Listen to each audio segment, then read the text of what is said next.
देखो, तो एक टॉपिक तो है लॉ ऑफ इक्वी पार्टीशन, एक हम पढ़ेंगे आरएमएस वेलोसिटी। इसका फॉर्मूला इतना ज्यादा काम का है कि तुम सोच भी नहीं सकते हो। आरएमएस वेलोसिटी बहुत इंपॉर्टेंट फॉर्मूला है। तुम कोई भी पेपर दो, मतलब तुम बोर्ड का दे दो, जेई का दे दो, नीट का दे दो, बहुत इंपॉर्टेंट फॉर्मूला। और मीन फ्री पाथ, तो इसका भी फॉर्मूला बहुत इंपॉर्टेंट है ना। तो लिखो अपनी कॉपी में टॉपिक। तो लॉ ऑफ इक्वी पार्टीशन तो यार हम लोग आई थिंक लास्ट क्लास में कर रहे थे। तो लॉ ऑफ इक्वी पार्टीशन क्या बोलता है? तो लॉ ऑफ इक्वी पार्टीशन ये बोलता है, law of equi partition. Equi partition का क्या मतलब होता है? बराबर से डिवाइड करना। तो लॉ ऑफ इक्वी पार्टीशन ये बोलता है कि कोई भी आइडियल गैस का पार्टिकल है, कोई भी आइडियल गैस का जो पार्टिकल होता है, इसके पास मान लो डिग्री ऑफ फ्रीडम एफ है। तो हर डिग्री ऑफ फ्रीडम के पास कितनी एनर्जी होगी? हाफ के बी टी। के बी क्या होता है? Boltzmann constant. टी क्या होता है? टेम्परेचर। तो आइडियल गैस का कोई भी पार्टिकल हो, मान लो उसके डिग्री ऑफ फ्रीडम कितने हैं? एफ। तो हर डिग्री ऑफ फ्रीडम के पास कितनी होगी? हाफ के बी टी। तो टोटल कितनी हो जाएगी? एफ बाय टू के बी टी। है ना। जैसे एक क्वेश्चन मैं तुम्हें करके बताता हूं, अगला क्वेश्चन तुम लोग ट्राई करना। एक क्वेश्चन मैं आपको करके बताता हूं। तो क्वेश्चन है ये, find total energy of find total energy of 10 molecules 10 molecules of O2 gas at 27 degree Celsius. अब देखो इस क्वेश्चन को कैसे करते हैं, क्योंकि अगला क्वेश्चन फिर तुम्हें ही करना है। एक बार समझो, find total energy of 10 molecules of O2 gas at 27 degree Celsius. पहली बात तो आपका O2 है। O2 मतलब क्या हो गया? डायटोमिक हो गया। तो O2 मतलब डायटोमिक। डायटोमिक मतलब कितने एटम है? दो। तो पहले डिग्री ऑफ फ्रीडम निकाल लो, 3n माइनस आर। तो नंबर ऑफ पार्टिकल कितने? दो। रिलेशन कितना? एक। तो ये कितना आ गया? 5। तो कितने डिग्री ऑफ फ्रीडम आ गए? 5। अब तुम खुद देखो, एक डिग्री ऑफ फ्रीडम के पास कितना एनर्जी होता है? हाफ के बी टी। तो O2 के पास तो 5 डिग्री ऑफ फ्रीडम है। तो 5 डिग्री ऑफ फ्रीडम के पास कितना हो जाएगा? 5/2 के बी टी। ये तो एक पार्टिकल की एनर्जी आ गई, लेकिन आपके पास कितने मॉलिक्यूल है? 10 मॉलिक्यूल। तो इंटू 10 कर दो, तो ये कितना हो जाएगा? 50/2 के बी टी। कितना हो गया? 50/2 के बी टी। और 27 डिग्री मतलब कितना होता है? 300 केल्विन। तो 50/2 इंटू के बी इंटू 300। ये आपका आंसर आ गया। आया तुम्हें समझ में कैसे करते हैं? अब नहीं समझ में आया हो तो तुम मुझसे पूछ सकते हो। देखो, एक तो लास्ट क्लास में मैंने जो पढ़ाया वो तुम्हें एक बार याद होना चाहिए। अगर तुम्हें वो याद नहीं है तो तुम्हें कुछ समझ में नहीं आएगा, है ना। लास्ट क्लास में मैंने आपको पढ़ाया था कि डिग्री ऑफ फ्रीडम कैसे निकालते हैं। आज मैं इसका रिवीजन तुम्हें वापस कराऊंगा। फिर लास्ट क्लास में मैंने आपको लॉ ऑफ इक्वी पार्टीशन पढ़ाया था। तो लॉ ऑफ इक्वी पार्टीशन ये बोलता है कि हर डिग्री ऑफ फ्रीडम के पास कितना होता है? हाफ के बी टी। तो O2 डायटोमिक है, तो इसके पास डिग्री ऑफ फ्रीडम कितने? 5। तो एक डिग्री ऑफ फ्रीडम के पास हाफ के बी टी। तो 5 डिग्री ऑफ फ्रीडम के पास 5/2 के बी टी। तो ये तो हो गई एक पार्टिकल की एनर्जी। अपने पास कितने? 10 मॉलिक्यूल। तो इंटू 10 कर दो तो कितना आ जाएगा? 50/2 के बी टी। और टेम्परेचर कितना है? 27 डिग्री। तो मतलब 300। तो ये आपका आंसर आ गया जूल में। अब किसी को इस क्वेश्चन में डाउट है तो आप पूछ सकते हो। किसी को भी इस क्वेश्चन में डाउट है तो आप क्लियर कर सकते हो।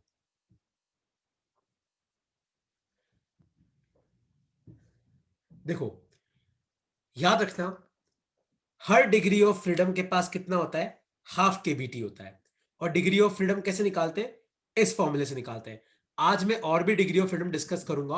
अगर तुम्हें नहीं समझ में आया तो वापस समझना। तो एक क्वेश्चन तुम लोग सॉल्व करो सब। तो क्वेश्चन है ये, find total energy of find total energy of 20 atoms of helium gas at 127 degree Celsius. अब तुम सब देखना कि मैं इस क्वेश्चन को कैसे अप्रोच करता हूं। कौन सी गैस है? हीलियम। तो हीलियम गैस कौन सी होती है? हीलियम होती है आपकी मोनो एटॉमिक गैस। हीलियम कौन सी गैस होती है? Mono atomic. मतलब हीलियम के अंदर खाली एक एटम है। तो डिग्री ऑफ फ्रीडम का फॉर्मूला क्या होता है? 3n minus R. तो नंबर ऑफ पार्टिकल तो एक है, रिलेशन तो जीरो है, क्योंकि अकेला हीलियम है, तो हीलियम तो किसके साथ बॉन्ड बनाएगा, कोई है ही नहीं, तो डिग्री ऑफ फ्रीडम कितने आ गए, 3। अब मैंने क्या बोला, एक डिग्री ऑफ फ्रीडम के पास कितनी एनर्जी होती है, हाफ केबीटी। तो बताओ 3 डिग्री ऑफ फ्रीडम के पास कितनी हो जाएगी, 3/2 केबीटी। तो ये तो एक पार्टिकल की एनर्जी आ गई, पर कितने पार्टिकल है, 20। तो आप क्या कर दो, इंटू 20। तो ये 2 10 जा 20, तो आपका आंसर कितना आया, 30 केबीटी। और टेम्परेचर कितना है, 127, केल्विन में कन्वर्ट कर दो कितना आ जाएगा, 400। तो 30 इंटू 400 इंटू केबी, ये आपका आंसर है। किसी को अब इस कंसेप्ट में कोई डाउट है तो आप पूछ सकते हो। हर्ष, हेमांग, कोई डाउट है, प्रवीर, विदुषी, आर विनायक, कैसे निकालते हैं? क्या हो आर गया, कैसे निकालते हैं? आर। आर, आर मतलब होता है विनायक रिलेशन, मतलब कितने बॉन्ड है। देख जैसे O2 था, O डबल बॉन्ड O, तो देख इसमें कितना रिलेशन है, एक रिलेशन है। जैसे हीलियम अकेला है, तो हीलियम में नंबर ऑफ रिलेशन कितने हो जाएंगे, 0। जैसे ओजोन, तो देख ओजोन ऐसा होता है, तो गिन यहाँ पे कितने रिलेशन है, 1 2 3। तो यहाँ पे आर को कितना लेना, 3। तो आर का मतलब होता है कितने बॉन्ड है, ओके सर। ठीक है। अच्छा, इसमें कोई डाउट नहीं है, तो अब हम आगे बढ़ते हैं। ओके, कोई डाउट नहीं है, तो अब तुम सब ध्यान से देखो। हाँ बेटा, हाँ कामाक्षी, केबी की वैल्यू होती है R/Na। आर मतलब होता है तेरा 8.314, Na होता है तेरा एवोगैड्रो नंबर 6.022 इंटू 10⁻23। ठीक है, देखो अब 3 चीजें मैं आपको निकालना सिखा रहा हूं, उन सबको ध्यान से देखना। एक सीवी का फॉर्मूला क्या होता है, सीवी क्या होता है, भूल तो नहीं गए, molar heat capacity at constant volume. तो सीवी का फॉर्मूला होता है F/2R। और सीपी क्या होता है, सीपी होता है सीवी प्लस आर। याद रखना, पहले आपको सीवी निकालना है, फिर आपको सीपी निकालना है। और गामा होता है CP/CV, या गामा का एक शॉर्टकट भी है 1+2/F।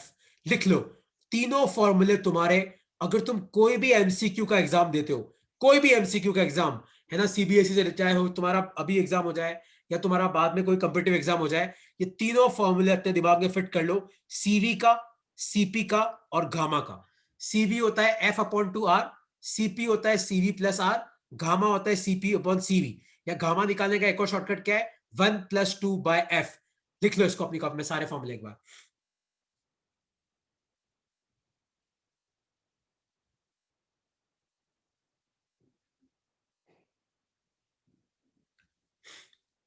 ठीक है, अब देखो, अब एक एक करके हम निकालेंगे, तुम सब मेरे साथ साथ चलना, एक एक करके हम सबका निकालेंगे। देखो, अगर किसी को लास्ट क्लास नहीं समझ में आई हो तो अब समझ लेना।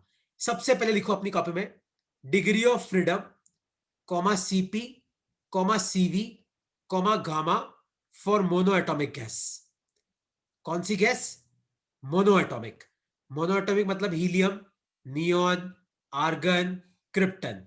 अब तुम सब समझना, जैसे हीलियम है, तो हीलियम तो मोनो एटॉमिक है, मोनो एटॉमिक है, तो डिग्री ऑफ फ्रीडम कितना हो जाएगा, 3n-r। तो 3 इंटू नंबर ऑफ पार्टिकल कितना है, एक है, क्योंकि हीलियम अकेला है, आर तो 0 है। तो डिग्री ऑफ फ्रीडम कितने आ गए, 3।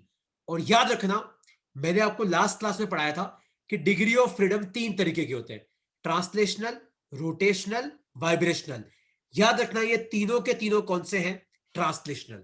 तो एफ आ गया, तो आप मुझे बताओ सीवी क्या हो जाएगा, F/2R। तो सीवी कितना हो जाएगा, 3/2R। सीपी क्या होता है, सीवी प्लस आर। तो सीवी कितना है, 3/2R प्लस आर। तो ये कितना हो जाएगा, 5/2R। और गामा क्या होता है, गामा होता है CP/CV। तो यहां पे पुट करो, या फिर मैंने क्या बताया तुम्हें, एक और फॉर्मूला क्या है, 1+2/F। तो 1+2/3, तो ये कितना हो जाएगा, 5/3। तो ये आ गया तुम्हारा गामा, ये आ गया सीवी, ये आ गया सीपी। डिग्री ऑफ फ्रीडम कितना होता है, 3। और तीनों के तीनों कौन से होते हैं, ट्रांसलेशनल डिग्री ऑफ फ्रीडम। लिख लो अपनी कॉपी में, बहुत इंपॉर्टेंट स्लाइड है, इसको ऐसा का ऐसा अपनी कॉपी में लिख लो, और कोई डाउट है तो पूछो।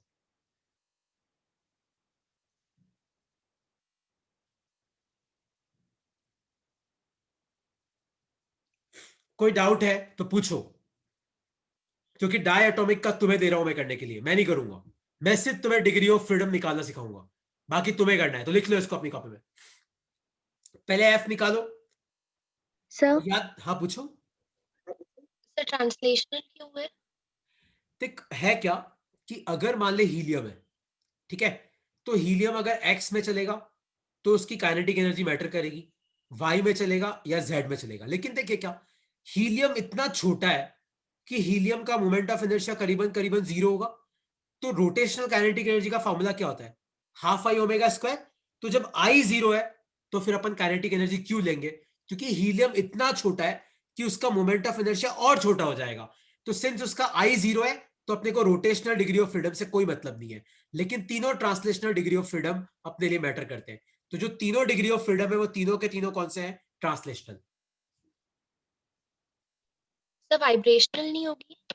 अकेला एटम नहीं बेटा, वाइब्रेशन करने के लिए आपके पास मिनिमम 2 एटम चाहिए। देख वाइब्रेशन कब होता है? जब 2 एटम एक दूसरे से बंधे हो, 2 या 2 से ज्यादा, तो फिर ये वाइब्रेट कर सकते हैं। तो वाइब्रेशन की बात अपन डायटोमिक से करते हैं, मोनोएटॉमिक से बात नहीं करते। ओके।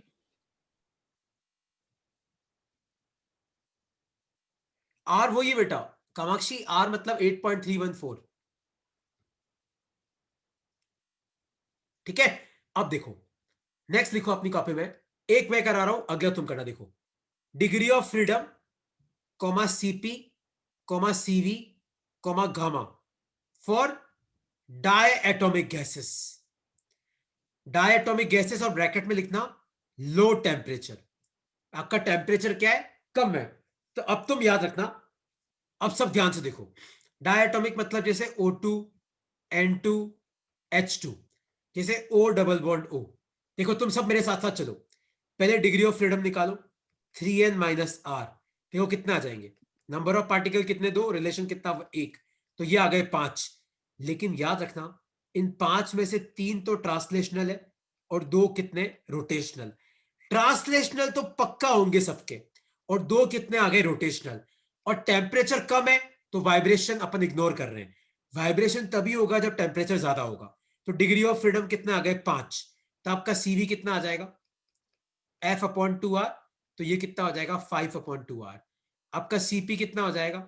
CV plus R. तो ये कितना हो जाएगा? 5/2 आर प्लस आर। तो ये कितना हो जाएगा? 7/2 आर। और आपका गामा क्या होता है? सीपी अपॉन सीवी, या एक और फॉर्मूला क्या है? 1+2/f। तो यहां पे तुम वैल्यू पुट करो तो आपको मिलेगा 7/5। तो ये आपका गामा है। लिख लो अपनी कॉपी में, लिख लो, लिख लो। Degree of freedom CP CV gamma for diatomic at low temperature. लिख लो अपनी कॉपी में। और याद रखना इन 5 में से 3 ट्रांसलेशनल है, 2 रोटेशनल है। लिख लो अपनी कॉपी में। और अगला तुम्हें करना है, मैं हिंट दे दूंगा कैसे करना है, पर करना तुम्हें।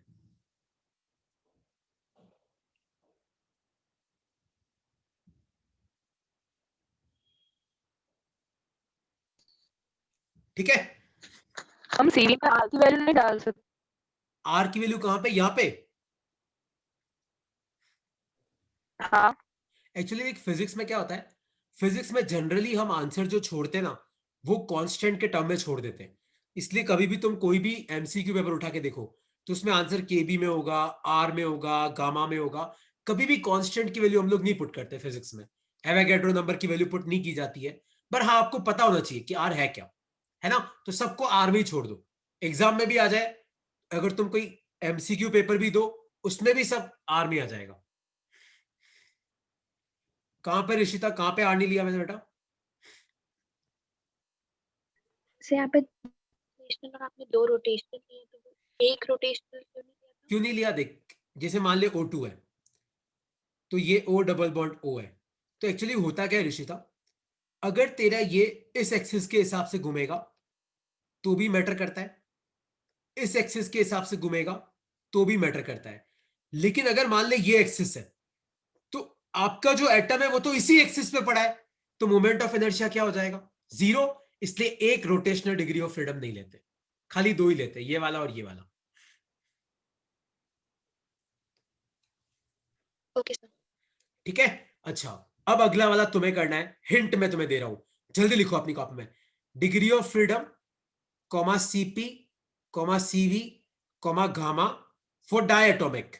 सेम डायटोमिक, लेकिन अब क्या है, हाई टेम्परेचर। लेकिन याद रखना, अगर आप टेम्परेचर बढ़ाते हो तो डिग्री ऑफ फ्रीडम बढ़ जाते हैं। तो 3 ट्रांसलेशनल पहले से थे, 2 रोटेशनल पहले से थे, लेकिन अब 2 वाइब्रेशनल जुड़ जाएंगे तो डिग्री ऑफ फ्रीडम कितने हो जाएंगे, 7। 3 और 2 5 और 2 कितने हो गए, 7। तो एफ कितना आ गया, 7। आप मुझे बताओ सीवी कितना होगा, सीपी कितना होगा और गामा कितना होगा। जल्दी जल्दी बताओ क्या आएगा इसका आंसर।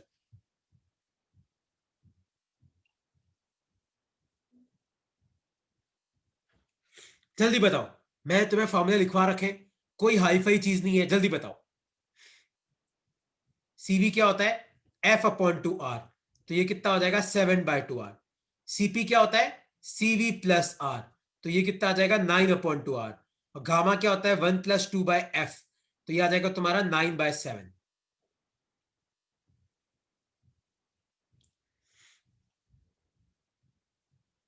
ठीक है, कोई डाउट है इसमें तो पूछो। नहीं सर, क्लियर है। सबको क्लियर है? कोई भी डाउट है प्रवीण, कोई डाउट है बेटा तो पूछ ले यार। देखो ये सब वो टॉपिक से जो पक्का आते हैं, बड़ा आसान है यार, मतलब याद रखना कोई ज्यादा टफ नहीं है। ठीक है, अब मैं नेक्स्ट पे आ रहा हूं, तो नेक्स्ट लिखो अपनी कॉपी में, ये लिख लो यार, है ना, किसी का मिस हो गया हो तो लिख लो। पर याद रखना, 7 में से 3 ट्रांसलेशनल, 2 रोटेशनल, 2 वाइब्रेशनल, क्योंकि वाइब्रेशनल डिग्री ऑफ फ्रीडम तभी आते हैं जब आपका टेम्परेचर ज्यादा होता है। ओके, नेक्स्ट लिखो अपनी कॉपी में, degree of freedom comma CP comma CV comma gamma for polyatomic gases. Polyatomic मतलब, अब यार अब अपन नहीं जानते, NH3 से आपका अमोनिया हो गया, NH3, जैसे सल्फर डाइऑक्साइड हो गया, जैसे सल्फर ट्राइऑक्साइड हो गया, तो इन सब का बहुत वियर्ड होता है। तो देखो अब तुम समझना इसका एफ कैसे लेंगे। देखो पॉलीएटॉमिक गैसेस है, तो यार 3 ट्रांसलेशनल तो पक्का होंगे और तीनों रोटेशनल पक्का होंगे, क्योंकि पॉलीएटॉमिक है तो तीनों ट्रांसलेशन भी मैटर करेंगे, तीनों रोटेशन भी मैटर करेंगे। लेकिन वाइब्रेशन कितने होंगे वो अपन नहीं जानते, तो मान लो उसको मैं एक्स ले लेता हूं, तो ये आ जाएगा तुम्हारा 6+x। तो मतलब 3 ट्रांसलेशनल पक्का है, 3 रोटेशनल पक्का है, एक्स के बारे में मैं नहीं कह सकता। तो अगर एग्जाम में क्वेश्चन आता है तो तुम्हें एक्स पक्का दे रखा होगा कि आपको कितने वाइब्रेशनल डिग्री ऑफ फ्रीडम लेने। तो एफ कितना आ गया, 6+x। तो आप मुझे बताओ सीवी कितना आ जाएगा, सीवी आ जाएगा 6+x/2 आपको यही छोड़ना पड़ेगा, आप कुछ नहीं कर सकते इसमें। और सीपी कितना हो जाएगा, CV+R। तो इसको सॉल्व कर लो, कितना आ जाएगा, देखो इसको सॉल्व कर लो तो ये आ जाएगा 6+x/2 और गामा क्या हो जाएगा, गामा हो जाएगा 1+2/F। तो 1+2/6+x, बस यहां पे तुम्हें छोड़ना है ना। अब मैं इससे ज्यादा मैं भी नहीं बता सकता, क्योंकि हर गैस का एक्स अलग होता है फिर। तो ये आपको एग्जाम में मिलेगा, और अगर नहीं मिले तो आप इसी में छोड़ के आ जाना, कोई फर्क नहीं पड़ता। बता देना कि भैया एक्स जो है वो वाइब्रेशनल डिग्री ऑफ फ्रीडम है और वो टेम्परेचर पर डिपेंड करेगा, हर गैस का अलग होता है ये। तो इस तरीके से आपको लिखना है। किसी को कोई डाउट है मोनो में, डाई में, पॉली में, तो पूछ लो।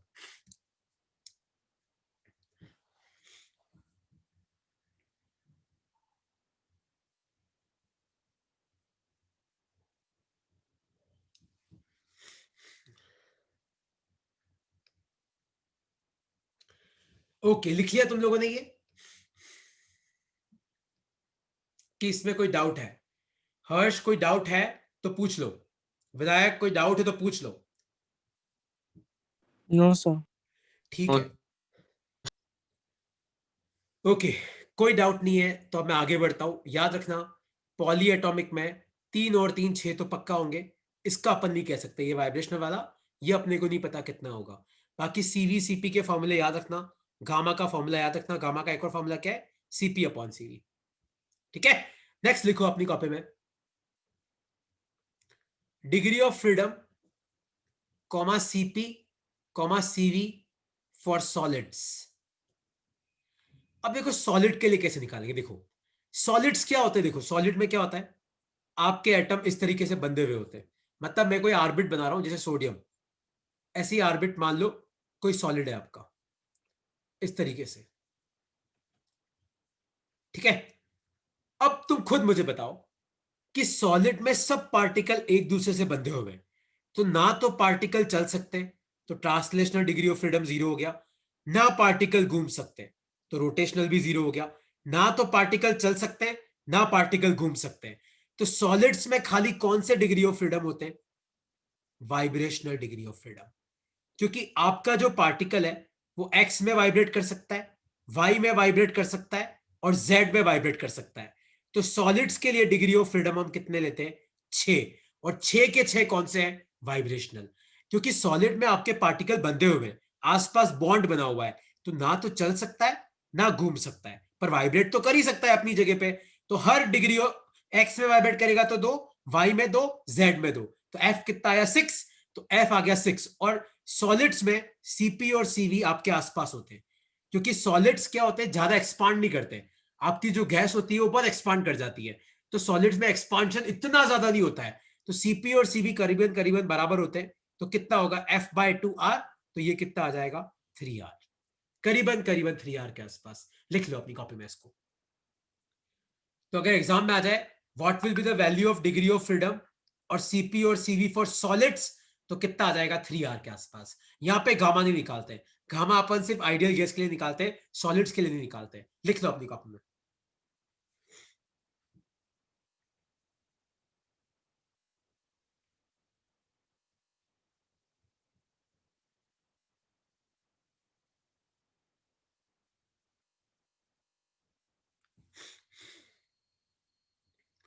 ठीक है, किसी को इसमें कोई डाउट है तो आप पूछ सकते हो।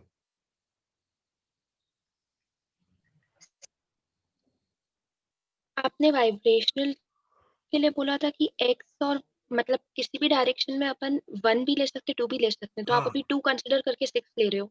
यहाँ पे 2 कंसिडर करके 6 लिया, क्योंकि ये जो मैं तेरे को वैल्यू बता रहा हूँ ना 3R, ये एक्सपेरिमेंटली वेरीफाइड वैल्यू है। तो अगर तेरा वाइब्रेशन धीरे होता है तो 1 लेते, अगर वाइब्रेशन तेज होता है तो 2 लेते। ओके। तो ये वाइब्रेशनल डिग्री ऑफ फ्रीडम तेरा सिर्फ और सिर्फ किस पे डिपेंड करता है? टेम्परेचर पे। तो अगर मान ले मैं बोलूं कि ये सॉलिड है और इसका टेम्परेचर मान ले 0 केल्विन है, तो 0 केल्विन पे तो यार दुनिया में कोई वाइब्रेट ही नहीं करेगा, तो टेम्परेचर इक्वल टू 0 केल्विन पे फ्रीडम कितना हो जाएगा? 0 हो जाएगा। तो वाइब्रेशनल किस पे डिपेंड करता है? टेम्परेचर पे। ठीक है, बस एक लास्ट और है इसमें, फिर अपन नेक्स्ट टॉपिक पे बढ़ेंगे। तो लेट्स लिखो अपनी कॉपी में degree of freedom comma CP comma CV for ice. Ice मतलब अपना H2O। तो आइस किस स्टेट में होता है? आइस होता है सॉलिड स्टेट में। तो सॉलिड मतलब OH।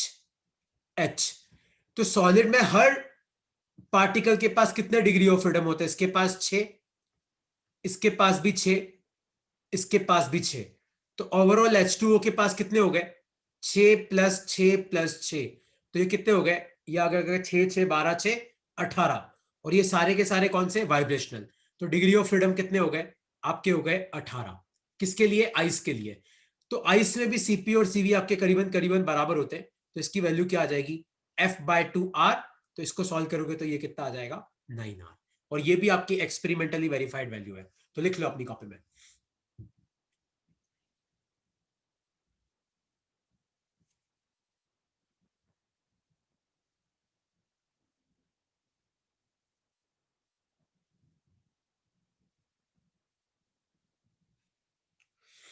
लिख लिया? किसी को इसमें कोई डाउट है तो आप पूछ सकते हो। हम आइस की बात कर रहे हैं, आइस आपका सॉलिड स्टेट में होता है।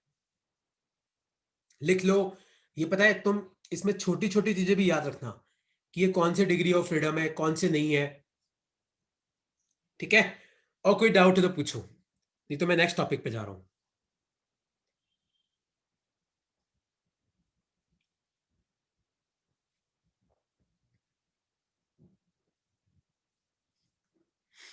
ओके, कोई डाउट नहीं है।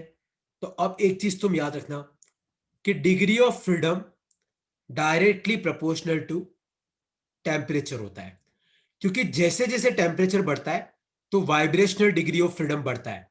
तो कोई तुम्हें पूछे कि बताओ टेम्परेचर इक्वल टू 0 केल्विन पे डिग्री ऑफ फ्रीडम कितने हो जाएंगे? तो 0 हो जाएंगे। क्यों? क्योंकि दुनिया में कोई भी पार्टिकल होता है टेम्परेचर इक्वल टू 0 केल्विन पे ना तो वो चलता है, ना घूमता है, ना वाइब्रेट करता है। तो कोई तुम्हें पूछे कि क्या डिग्री ऑफ फ्रीडम 0 हो सकता है? हाँ हो सकता है। कब? T इक्वल टू 0 केल्विन पे। ठीक है, ये कंसेप्ट तुम अपनी कॉपी में लिख लो। और जैसे जैसे टेम्परेचर बढ़ता है तो डिग्री ऑफ फ्रीडम बढ़ता है, डिग्री ऑफ फ्रीडम बढ़ता है तो सीवी भी बढ़ता है और सीपी भी बढ़ता है। और गामा के साथ क्या होता है सोचो, गामा होता है 1+2/f। तो जैसे जैसे आपका टेम्परेचर बढ़ेगा तो एफ बढ़ेगा, एफ बढ़ेगा तो गामा घटेगा।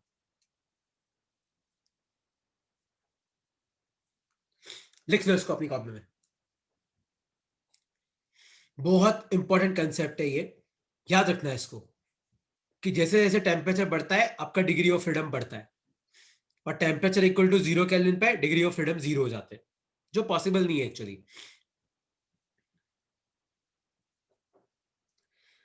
ठीक है, आगे बढ़ू मैं?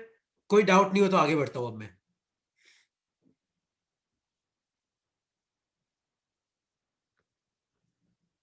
ओके, नेक्स्ट लिखो अपनी कॉपी में, ये लिख लो अपनी कॉपी में। और कोई डाउट नहीं तो अब मैं आगे बढ़ता हूं।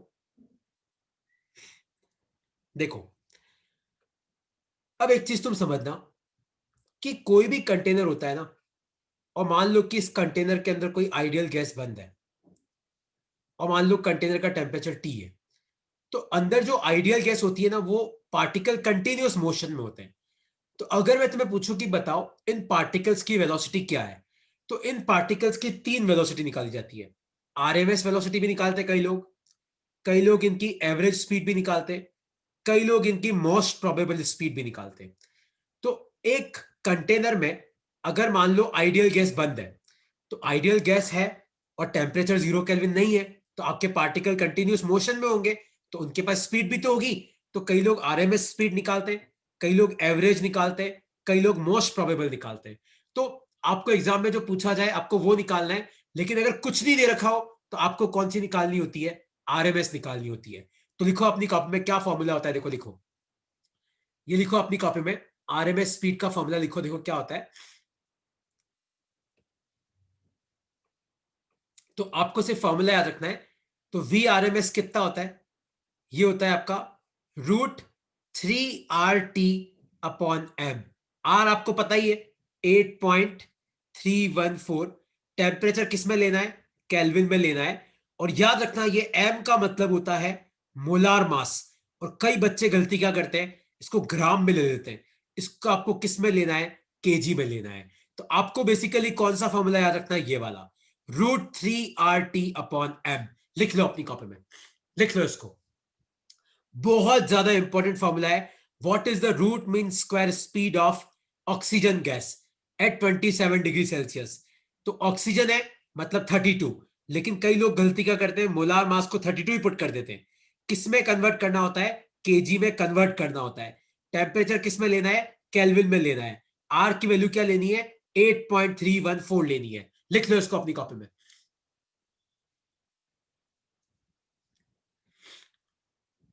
और इसका अगला फॉर्मूला कैसे आया वो मैं तुम्हें बताता हूं, पहले ये वाला लिख लो, √3RT/m। Root mean square speed, ये ऊपर वाला आप कुछ नहीं लिखोगे तो भी चलेगा, खाली नीचे वाला फॉर्मूला लिख लो, √3RT/m।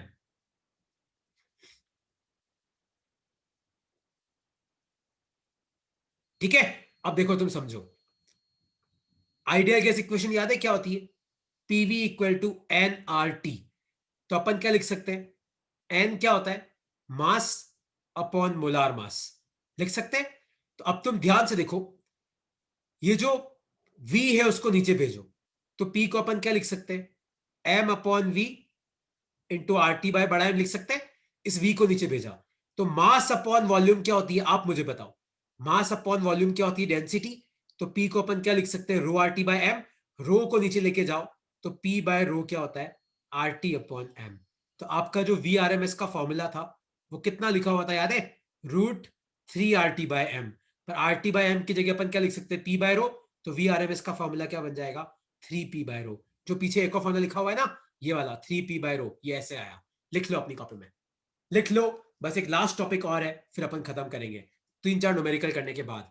लिख लो इसको अपनी कॉपी में।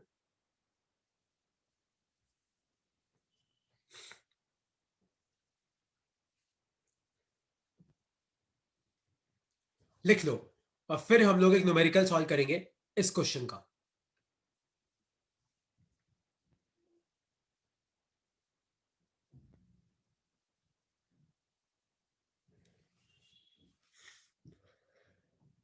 ठीक है, तो एक क्वेश्चन हम लोग सॉल्व करते हैं। तो क्वेश्चन है ये, find RMS velocity, find root mean square speed of helium gas at 27 degree Celsius. ठीक है, देखो तो सबसे पहले आप VRMS का फॉर्मूला लिखो, √3RT बाय m। ठीक है, अब वैल्यू पुट करो, 3 की जगह 3, R की जगह 8.314, टेम्परेचर कितना है 27 डिग्री, तो ये कितना हो जाएगा 300 केल्विन अपॉन m। तो हीलियम का मोलार मास कितना होता है 4 ग्राम, पर किस में कन्वर्ट करना केजी में, तो नीचे क्या आ जाएगा 4/1000 और आंसर कितना आएगा मीटर अपॉन सेकंड में आएगा। इस तरीके से करते हैं। किसी को इस क्वेश्चन में कोई डाउट है तो पूछो।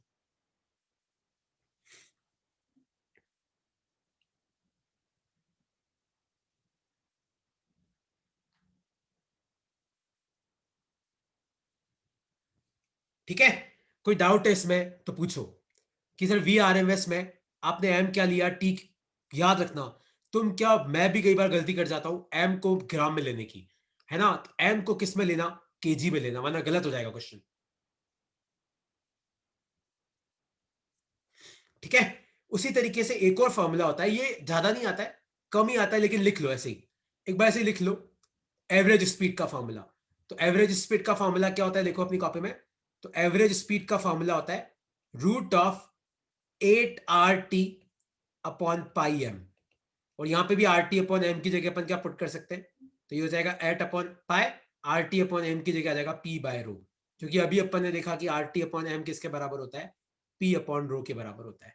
तो ये फॉर्मूला तुम याद रखना, √8RT अपॉन पाई m या फिर √8 अपॉन पाई P बाय रो, और यहाँ पे भी याद रखना मास किस में लेना, केजी में, टेम्परेचर केल्विन में, P प्रेशर, रो डेंसिटी, तो वो तो तुम न्यूमेरिकल पढ़ लेना कि तुम्हें क्या दे रखा है उसके हिसाब से लेना। तो ये आपकी एवरेज स्पीड है। और तुम सब ध्यान से देखो, यहाँ पे तुम जब भी वेलोसिटी निकाल रहे हो ना, तो वो किसके प्रोपोर्शनल है, सब ध्यान से देखो, हमेशा किसके प्रोपोर्शनल आ रहा है, टेम्परेचर पे। और मैं बोलता भी हूं कि टेम्परेचर बढ़ाओगे तो पार्टिकल्स की वेलोसिटी बढ़ेगी, वो तेज तेज वाइब्रेट करते हैं। ठीक है, और बस एक लास्ट चीज और है, उसके साथ फिर तुम्हारा चैप्टर खत्म हो जाएगा, काइनेटिक थ्योरी ऑफ गैसेस। लिख लो अपनी कॉपी में, ये लिख लो पहले फॉर्मूला, फिर उस पर आते हैं हम।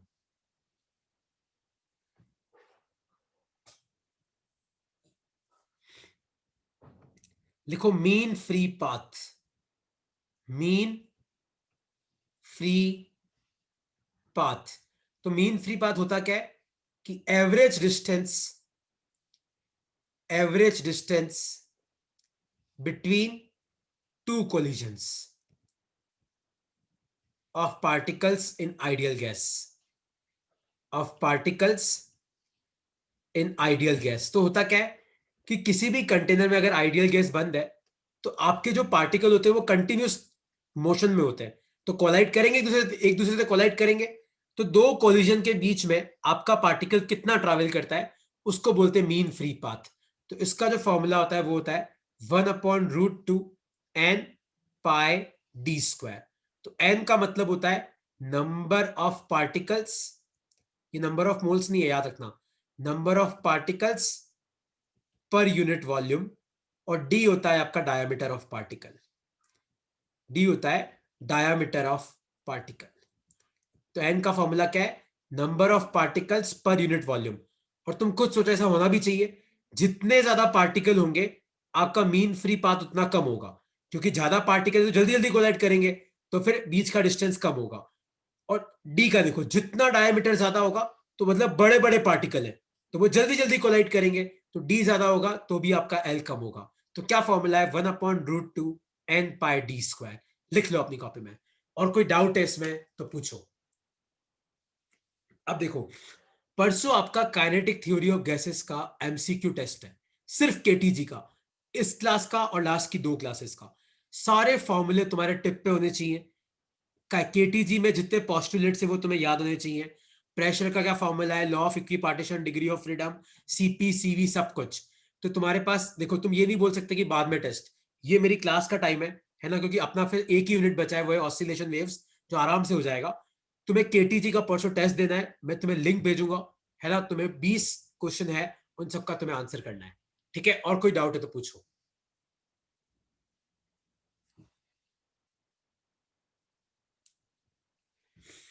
ओके, तो कोई डाउट नहीं है। तो ये स्लाइड और परसों वाली स्लाइड भी मैं आपको भेज दूंगा, रिकॉर्डिंग पड़ी है मेरे पास, वो इतनी साइज ज्यादा तो मैंने भेजी नहीं अब तक, दोनों रिकॉर्डिंग मैं आपको भेज दूंगा। तो परसों आपका केटीजी का टेस्ट है, ठीक है। और कुछ पूछना है तो पूछो।